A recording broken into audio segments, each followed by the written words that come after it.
Hi friends, ನಾನು morning 7ಗೆಲ್ಲ ಎದ್ದೇಳಿ ಕ್ಲಾಸ್ಗೆ ಹೋಗಬೇಕಾಗಿತ್ತು. ಅದಕ್ಕೆ ಬೇಗ ರೆಡಿ ಆಗಿಬಿಟ್ಟು ಕ್ಲಾಸ್ಗೆ ಹೋಗೋಣ ಅಂತ ಹೊರಟೆ. ಪಿ ಜಿಯಲ್ಲಿ ಪೂರಿ ಮಾಡಿದರು. ನನಗೆ ಯಾಕೋ ತಿನ್ನಬೇಕು ಅಂತೇಳಿ ಅನಿಸ್ಲಿಲ್ಲ.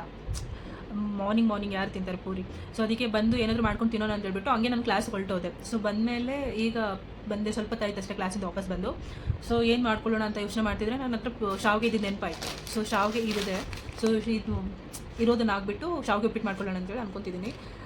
ಏನಂತಂದರೆ ನನಗೆ ಶಾವಿಗೆ ಉಪ್ಪಿಟ್ಟು ಅಷ್ಟೊಂದು ಇಷ್ಟ ಆಗಲ್ಲ, ನಾನು ತಿನ್ನಲ್ಲ ಶಾವಿಗೆ ಉಪ್ಪಿಟ್ಟು. ಬಟ್ ಏನು ಮಾಡೋದು, ಏನಿಲ್ಲ ತಿನ್ನೋದಕ್ಕೆ. ಸೊ ಅದಕ್ಕೆ ಇದನ್ನೇ ಹಾಕಿ ಶಾವಿಗೆ ಉಪ್ಪಿಟ್ಟು ಮಾಡ್ಕೊಳ್ಳೋಣ ಅಂತ ಹೇಳ್ಬಿಟ್ಟು ರೆಡಿ ಮಾಡ್ಕೊತಾ ಇದ್ದೀನಿ. ನಮ್ಮ ಪಿ ಜಿಯಲ್ಲಿ ಗ್ಯಾಸ್ ಕೊಟ್ಬಿಟ್ಟಿದ್ದಾರೆ. ಅಲ್ಲಿ ಏನಂತಂದರೆ ರಿಸ್ಟ್ರಿಕ್ಷನ್ಸ್ ಇಲ್ಲ, ನೀವು ಇಷ್ಟೇ ಮಾಡ್ಕೋಬೇಕು, ಹೀಗೆ ಮಾಡ್ಕೋಬೇಕು, ಈ ಥರ ಮಾಡಬಾರ್ದು, ಆ ಥರ ಅಂತೇನಿಲ್ಲ. ಸೊ ನಿಮ್ಗೆ ಯಾವಾಗ ಬೇಕೋ ಅವಾಗ ನಿಮ್ಗೆ ಏನು ಬೇಕೋ ಅದನ್ನು ಮಾಡ್ಕೊಂಡು ತಿನ್ಬೋದು. ಸೊ ನಮಗಂತಾನೆ ಸಪ್ರೇಟಾಗಿ ಟೆರೆಸ್ ಮೇಲೆ ಒಂದು ಗ್ಯಾಸು ಮತ್ತು ಸ್ಟವ್ ಇಟ್ಟಿದ್ದಾರೆ. ಸೊ ನೀವು ಅಲ್ಲಿಗೆ ಹೋಗ್ಬಿಟ್ಟು ಏನು ಬೇಕೋ ಅದನ್ನು ಮಾಡ್ಕೊಂಡು ತಿನ್ಬೋದು. ಗ್ಯಾಸ್ ಸಿಲಿಂಡರ್ ಖಾಲಿ ಆಗಿದ ತಕ್ಷಣ ಅವ್ರು ತೊಗೊಂಡು ಬಂದು ಇಡ್ತಾರೆ. ಸೊ ಅದಕ್ಕೆ ಆಲ್ಮೋಸ್ಟು ಎಲ್ಲರೂ ಯೂಸ್ ಮಾಡ್ತಿರ್ತಾರೆ, ಕಂಟಿನ್ಯೂಸ್ ಆಗಿ ಯೂಸ್ ಮಾಡ್ತಿರ್ತಾರೆ. ಸೊ ವೀಕೆಂಡ್ ಬಂದಿದೆ ಅಂತಂದರೆ ಗ್ಯಾಸ್ ಖಾಲಿ ಅಂತೂ ಇರೋದಿಲ್ಲ. ಸೊ ಅದಕ್ಕೆ ನಾನು ಇಲ್ಲಿ ನನ್ನ ರೂಮ್ ಪಕ್ಕದಲ್ಲಿ ಇರೋದಕ್ಕೆ ಸೊ ನಾನೆಲ್ಲ ಕಟ್ ಮಾಡಿ ನನಗಿನ್ನೂ ಈಸಿ ಆಗೋಯಿತು ಸೊ ಮಾಡ್ಕೊಂಡು ತಿನ್ನೋಕ್ಕೆ. ಸೊ ಫೈನಲಾಗಿ ಎಲ್ಲ ಕಟ್ ಮಾಡಿ ಇಟ್ಕೊಂಡಿದ್ದೀನಿ. Onion, carrot, tomato, green chillies ಮತ್ತು ಇದು ಶಾವಿಗೆ ಬೌಲ್ಗೆ ಹಾಕಿಟ್ಕೊಂಡಿದ್ದೀನಿ, ಸಾಲ್ಟು ಮತ್ತು ಆಯಿಲ್ ಎಲ್ಲ ತೆಗೆದಿಟ್ಕೊಂಡಿದ್ದೀನಿ. ಸೊ ಈಗ ಹೋಗಿ ಮಾಡ್ಕೊಂಡು ಬರ್ತೀನಿ.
ಸೊ ಫೈನಲಿ ಅಂತೂ ಶಾವಿಗೆ ಉಪ್ಪಿಟ್ಟು ರೆಡಿ ಆಯಿತು.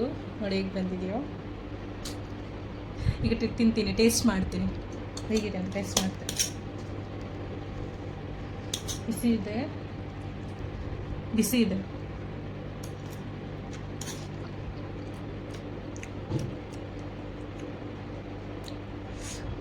ಚೆನ್ನಾಗಿದೆ. ಅಂದರೆ ನನಗೆ ಶಾವಿಗೆ ಉಪ್ಪಿಟ್ಟು ಅಷ್ಟೊಂದು ಇಷ್ಟ ಆಗಲ್ಲ, ಬಟ್ ಏನು ಮಾಡೋಕ್ಕಾಗಲ್ಲ, ಬೇರೆ ಏನೂ ಇಲ್ಲ ತಿನ್ನೋಕ್ಕೆ. ಅದಕ್ಕೆ ಶಾವಿಗೆ ಉಪ್ಪಿಟ್ಟು ಮಾಡ್ಕೊಂಡು ತಿಂತಾಯಿದ್ದೀನಿ. ಸೊ ನಾನಾದರೆ ಈ ಸದ್ಯ ಇವಾಗ ತಿಂತೀನಿ, ಬಟ್ ರೆಗ್ಯುಲರಾಗಿ ಅಂತೂ ತಿನ್ನಲ್ಲ ನಾನು ಶಾವಿಗೆ ಉಪ್ಪಿಟ್ಟು. ಈಗ ಸದ್ಯಕ್ಕಾದರೆ ಟೇಸ್ಟ್ ಚೆನ್ನಾಗಿದೆ. ಹಸಿವಾಗ್ತಿದೆ ತುಂಬ. ಸೊ ಇನ್ನು ತಿಂದು ಖಾಲಿ ಮಾಡಬೇಕು. ಬಾಯ್.